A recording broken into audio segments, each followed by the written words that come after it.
It's been a busy first week of NFL free agency, and we've had you covered here at Chat Sports. A perfect reason to subscribe to the channel if you want non-stop updates throughout free agency. Draft season is just around the corner. We're going to have it all here on Chat Sports. So go ahead and subscribe, turn on your notifications, and with that being said, let's jump on into today's show.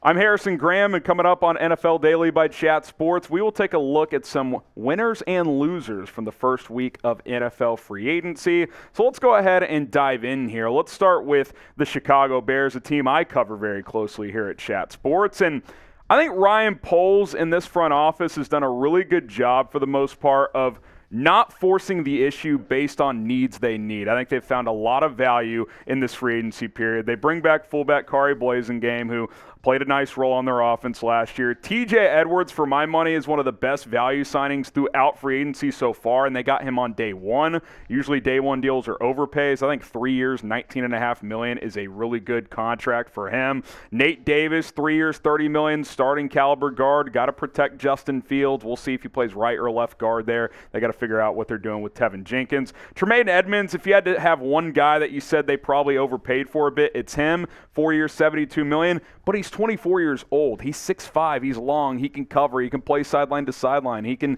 stop the run a bit. I think if you're going to overpay for someone, do it for someone who's going to be 25 next year. So I think that makes a lot of sense. You get him on board, and you went from one of the worst linebacker cores in the NFL to maybe one of the best in one day of NFL free agency. They also added DeMarcus Walker, who has edge, 3-tech versatility, coming over from Tennessee, 3 years, $21 million. They need pass rushers. He had 7 sacks a year ago. Travis Homer is going to be like their scat back, 2 year, $4.5 million. I think that probably means Treston Ebner is going to be on the hot seat there. PJ Walker in, Trevor Siemian out. They cut Justin Fields' prior backup quarterback. They bring in PJ Walker on a 2 year, $5 million deal. He's got that mobility. I think it's a good fit for a backup quarterback. And then Andrew Billings, I like this signing as well. 1 year, $3.5 million, 2.4 guaranteed. Really good run stuffer. Going to do the dirty work.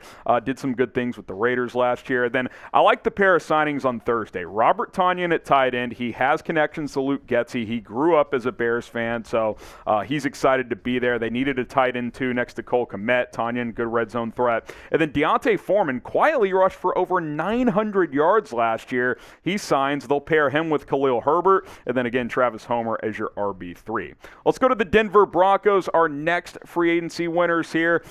They certainly haven't been scared to spend. They've dropped a lot of money here. Ben Powers, 4 years, $52 million with $28.5 guaranteed to kick things off. I like Jarrett Stidham as a backup quarterback, 2 years, $10 million with $5 guaranteed. I think the Mike McGlinchey deal is an overpay, but you got to beef up that offensive line. Right tackle was a mess for Denver last year. They had like a 3-person rotation there, competition. None of them really stuck, so you go get McGlinchey for 5 years and $87.5 million. Carlos Waitman, the punter, 1 year, $940,000. You go get a depth tight end and Chris Manhertz, 3 years, $6 million. I like the Alex Singleton deal as well, 3 years, $18 million. Zach Allen, I think, is a bit of an overpay as well, but Denver's got a ton of money, and their ownership is not scared to spend. That's very clear. 3 years, $45.75 million. I like the Samaje Perine signing. I think an underrated signing. He's been good for Cincinnati the past couple of years. 2 years, $7.5 million. You get Michael Burton, the fullback, to come over from Kansas City. Tremont Smith in that secondary as well, and then P.J. Locke in that secondary. So they've been busy. They've been active. They need to get things going quickly because they have Russell Wilson on a big contract. Sean Payton not messing around. I like what the Broncos have done. Who do you think the biggest winner of free agency has been so far? If you had to pick one team, which is that team? Let us know down in the comment section below. Let's go to our next winner here. That is the Miami Dolphins. Miami Dolphins. Shout out Will Scott. I think they've found a lot of value. Obviously, it started by trading for Jalen Ramsey. I think you have to include that here. You get him for a third-round pick and some guy who should be selling car insurance in Hunter Long. So Ramsey comes over to play on the back end of that secondary.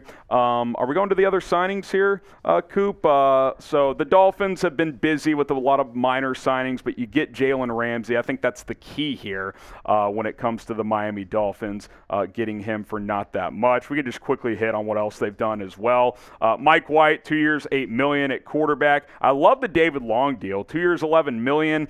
You get Duke Riley in the fold as well. And then they kind of just ran it back at running back. I don't love that with Mostert, Wilson. They also brought back Myles Gaskin, but very familiar guys. They know the system. Kendall Lamb, Deshaun Elliott. I like the Elliott deal, basically vet minimum, and he can be a starting safety if you need him to be.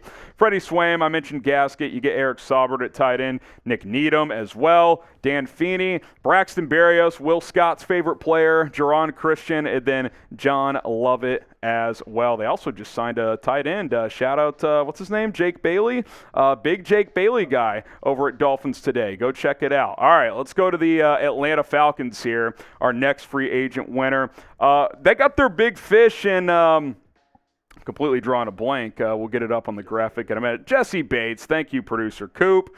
But they've also made some other signings as well. You get Lorenzo Carter on a 2-year, $9 million contract. Jonnu Smith for a 7th-round pick. I know he hasn't been great in New England, but when he was in Tennessee, he was excellent. So you get a quality tight end, too, next to Kyle Pitts. Chris Lindstrom on an extension, one of the best guards in football. Keith Smith back at fullback. David Onyemata, 3 years, $35 million. He's familiar with new defensive coordinator Ryan Nielsen, obviously. Bradley Pinion, the punter, returns. Jesse Bates, 4 years, $64 million. That was the big one of the best safeties in football. Caden Ellis at linebacker gets 3 years and $21.5 million. I like the Taylor Heineke move. He's an excellent backup QB option stopgap if Desmond Ridder doesn't work out. 2 years, $14 million. I think that deal can reach up to 20. And then Caleb McGarry, out of all the offensive tackles who got paid, his deal was the best in terms of value. 3 years, $34.5 million. Compare that to what Denver paid for Mike McGlinchey, 5 years, $87.5 million. That's 17 a year. This was just over 11 per year. I think that's a win for the Falcons. And then Tay Davis at linebacker gets signed as well. The Seattle Seahawks are up next on our free agency winners. They've been fairly active as well, as Pete Carroll and the boys are getting things done up in Denver. Obviously, they committed to Geno Smith. And look, 3 years, $105 million. If he plays like he did last year, $35 million a year, he's probably outplaying his contract. That's kind of tier 2 QB money. Phil Haynes at guard back in the fold. You bring back Nick Bellore at fullback. Draymond Jones I thought was a nice get, even if it's a slight overpay. 3 years, $51.5 million. Ryan Neal in that secondary comes back. Jaron Reed, 2 years, $10.8. That's a bit of an overpay for what he's done in recent years, but I'll give the Seahawks a bit of a pass there because they know him well, and he knows that system. So if he can get back in there and play like he did in Seattle, then it's certainly worth it. And then Mike Jackson on a 1 year, $940,000 deal. And I love this signing today. Love is in the air. Julian Love, 2 years, $12 million. I think that's an underpay, honestly. He's got safety corner versatility. You get him into the fold. He comes over from the New York Giants. Speaking of which, let's talk about those Giants who are up next, our final free agency winners here from week 1. The New York Football Giants coming off of a surprise playoff appearance, looking to retweak their roster. I'm not sold on Daniel Jones. I thought he managed things well last year, but I also commend the way the Giants structured that deal. Only a $19 million cap hit this year, so some flexibility. They can kind of get out of that deal in 2 years if they want to. Saquon Barkley on the franchise tag. We'll see if they come up with a long-term deal there. Sterling Shepard back for the vet minimum. If he's healthy, he's a solid wide receiver 3. Gerard Davis, cheap. I like it. You bring back your punter, Jamie Gillian.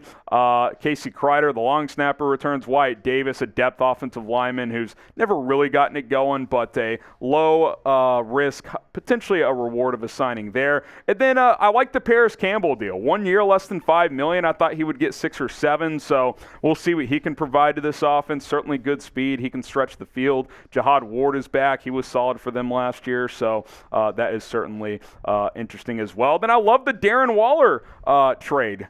100th overall pick for Darren Waller. I like that quite a bit. Do you guys think Darren Waller is still a top 5 tight end? Type Y for yes, type N for no. When fully healthy, I think you'd say yes, but the past couple of years that hasn't been the case. Either way, it's a much-needed weapon for Daniel Jones.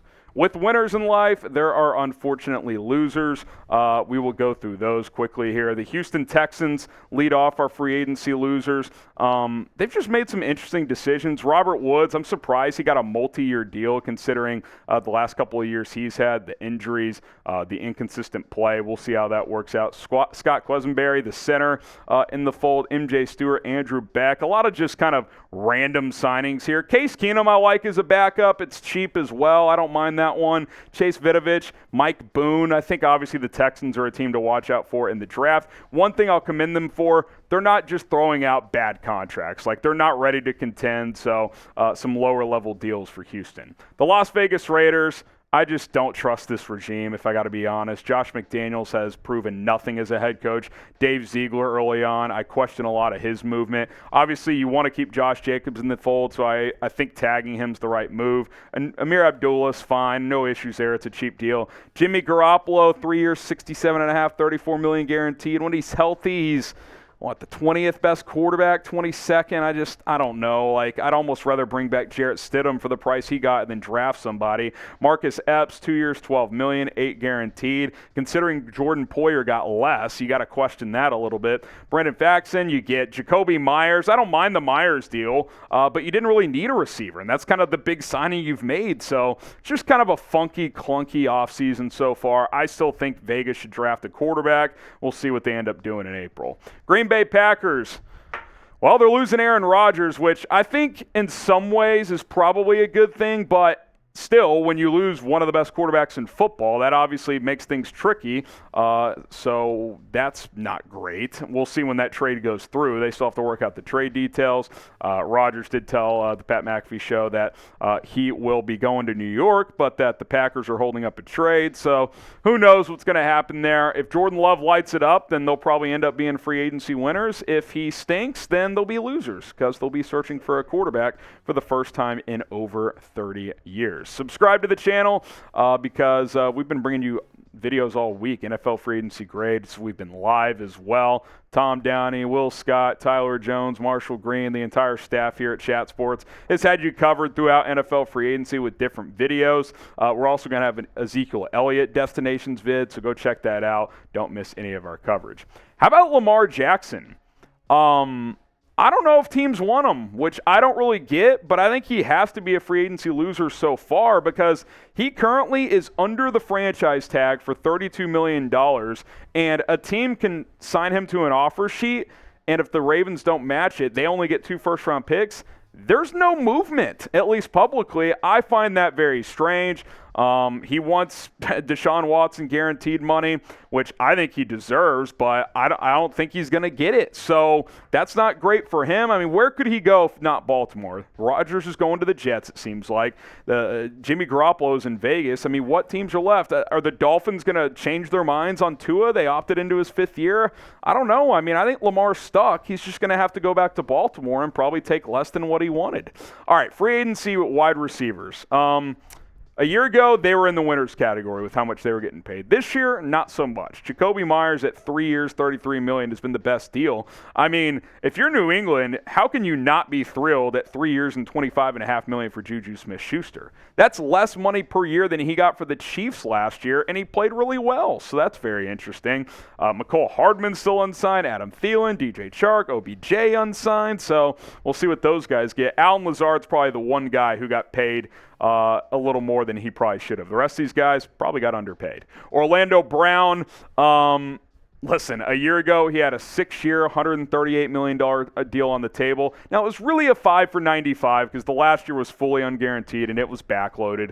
But even if you think 5 for $95 a year ago would have been an underpay, he played for the $16 million franchise tag and then just signed a 4 for $64. So you add that up, that's 5 for $80. He just turned down 5 for $95. So that didn't work out for him. Look, he's still a rich man and is going to make a lot of money. I'm not saying I feel bad for the guy, but this is an example of betting on himself. And not that he didn't, it's not going to work out for him, but He's not getting what he could have gotten had he signed that deal a year ago. And if you're Orlando Brown, you're probably thinking, wow, not only did I not get what I thought, but the Chiefs, the team that wouldn't pay me this year, paid Jawan Taylor $80 million. Yikes. Not ideal for Orlando Brown. Who's the biggest loser of free agency so far? I got to go Lamar Jackson, man. It's not looking like it's going to work out in his favor. Let me know what you guys think, team or player, and we'll see you guys next time here on NFL Daily.